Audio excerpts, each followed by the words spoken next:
Alright, man, I don't even really know what all I'm gonna talk about in this video. If I'm being completely honest, I may just fucking talk about music the whole time. But I really just want to play this game and have content on it, and I mean, I don't really have much to say about the game other than some things I've already said. But in case I don't throw it in any other video that I make, like, so far, man, I've really been enjoying the open mosh pit mode.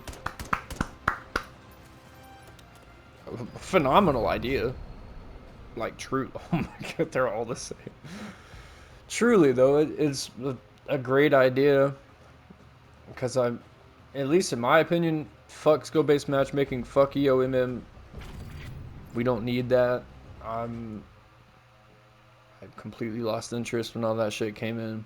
My three biggest complaints, and I was talking to Mike about this too. We were playing earlier and we were on the same page. Like, with the amount of time that we've played, our three biggest complaints, the spawns are trash, straight up. Like, on this map especially, I can be in the, so if you're looking at the little preview, I can be at the far back, all the way against that rail, and somebody will spawn up to the right where that door is. Somebody will spawn right there on top of me. There was one game I spawned right here, and there was somebody right here. To me, that's crazy. I don't understand it. It genuinely doesn't make any sense, and I don't think that you can make it make sense to me. It was absurd. Anyways, though, moving on from the just absolutely atrocious spawns. The desync on the servers, if that's even what it is, because I don't even fucking know, honestly. Like, I really don't. But servers are trash. The amount of times that I have... Jesus. For example, there was one time on, what's the map? Imprint, the snowy one. I essentially did that. Well, fuck, I was trying to show what I was doing. But I jumped off, and I landed on the platform. But for some reason, packet burst or something, I don't know. Instead of landing, I like glitched backwards and I fell in the hole. That's not the first time that this has happened either. It happens to Mike a lot. Like, he'll be standing behind a wall and, you know, he'll be completely covered. It's happened to me too. He'll be completely covered, reloading, whatever, and he'll still die, and then he'll watch the kill cam and he is within, like, clear sight of the enemy. And it just doesn't make any sense. I don't understand what the issue is. But then, honestly, too, like, the TTK, I feel like, is pretty inconsistent, at least from what I have seen. I'll have people kill me in, like, 2 shots to the head. There was one game I shot a motherfucker 5 times in the head, and he still didn't die. It's so crazy. And again, I don't know if it's my internet. I just don't know. I don't know what the issue is. But it's absurd. And if I have to tack on a 4th point just for the hell of it, like, it blows my mind that an SMG will outclass an assault rifle. Like, bro, the fact that I get better range and accuracy with an SMG over a lot longer distance than I should is pretty crazy. I'm beaming motherfuckers with this Dravik, and like, I shouldn't be doing this.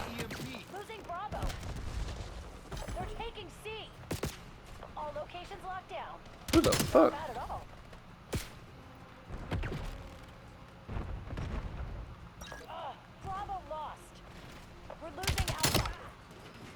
The fuck? How?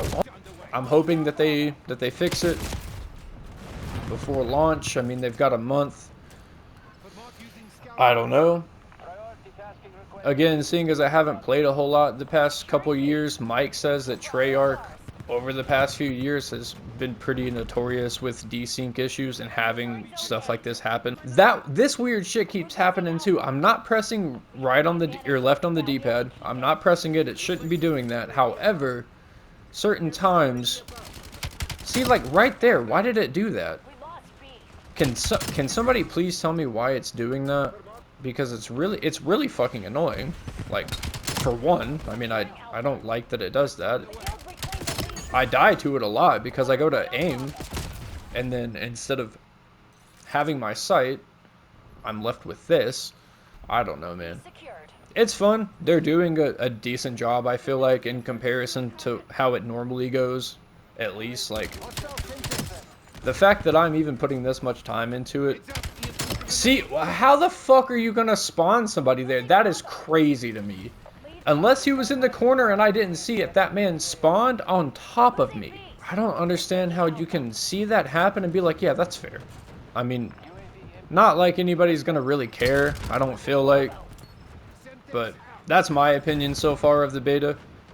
It's better than what we have been getting, but it's still not perfect. And I also don't think it ever will be, at least not for the foreseeable future. Anyways, though, rant over. Jesus. On a bit of a brighter note, Paleface Swiss and Stick to Your Guns, I think it is, came out with a new single the other day called Instrument of War. Dude. While it's not, like, super crazy in comparison to some of their other stuff, especially instrumentally, it sounds kind of similar to a lot of their other stuff, which, whatever, I mean, take it or leave it, I guess. I'm just happy to get new music from them. Though they did release an album in January, which was pretty solid.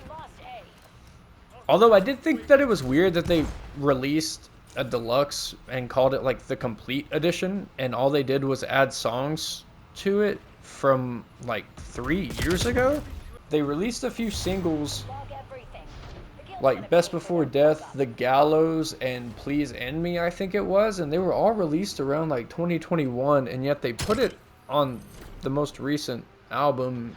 And I don't know, that's just so weird to me. Like, I've never really understood why people will have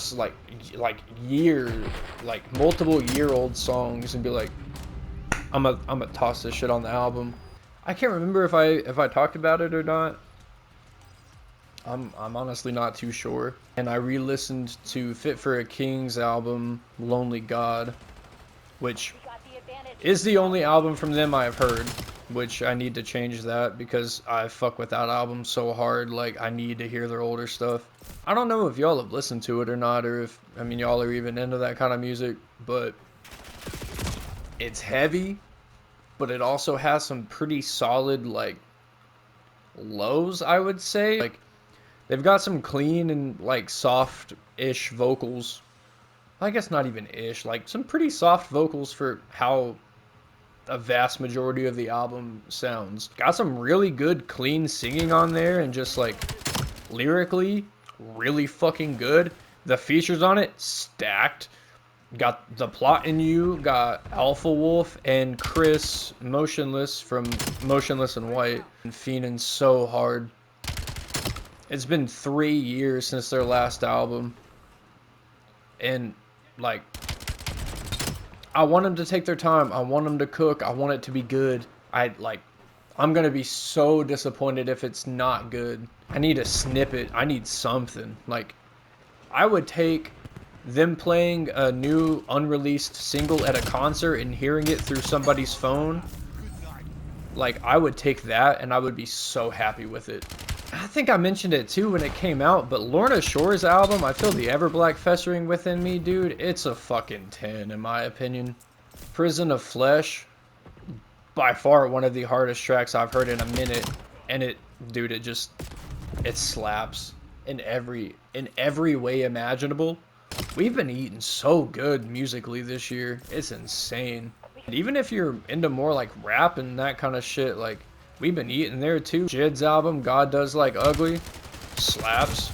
Westside Gun, The Hills Have Eyes Too, slaps. Fucking Earl dropped a masterpiece, Live, Laugh, Love. Shit's crazy. And then you got that fucking Clips album. Oh my god. It's been such a good year for music, man. I can't. I was hyped when I saw that Earl was dropping an album, but I did not anticipate it going as hard as it did. Not even really that he disappoints. I feel like his discography as a whole is pretty solid for the amount of work that he's got. Like, he's, in my opinion, like, I'm not dropping his name in terms of it being like them having the same style of music or anything like that, but the consistency that Earl has is almost like the consistency that Denzel has, in a sense of like massive fucking discography and motherfuckers don't miss. Like, for them to have such large discographies and it be so consistently good, in my opinion, is crazy. I was seeing people compare Live Laugh Love to SRS in a sense of it being like a happier version of it, and while I agree to an extent, I have never felt like SRS is as sad as people say it is. One of my friends, he's like, my ideal scenario for listening to it's like when it's cloudy and when it's cold outside, because it's just sad. He's like, and that's the feeling it gives me. I'm not even saying that he's wrong for feeling that way about the album, because I mean, I feel like everything's all subjective. So like, if it makes him feel that way, then that's how it makes him feel. For me personally, though, I don't think that that's his saddest work, and as a body of work itself, I don't think it's super sad. There are a few songs here and there that, yeah, have some sad undertones to them, but I don't necessarily think that they, like, within themselves, like, the album within itself is sad. I can't remember the name of the song. God, he got my ass. I don't remember the name of the song. Holy shit, back to back. The bars is like, picking out his grave couldn't help but feel out of place.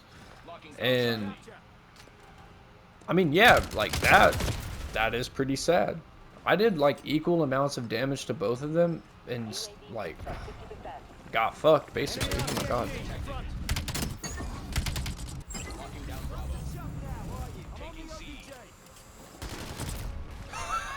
He got me.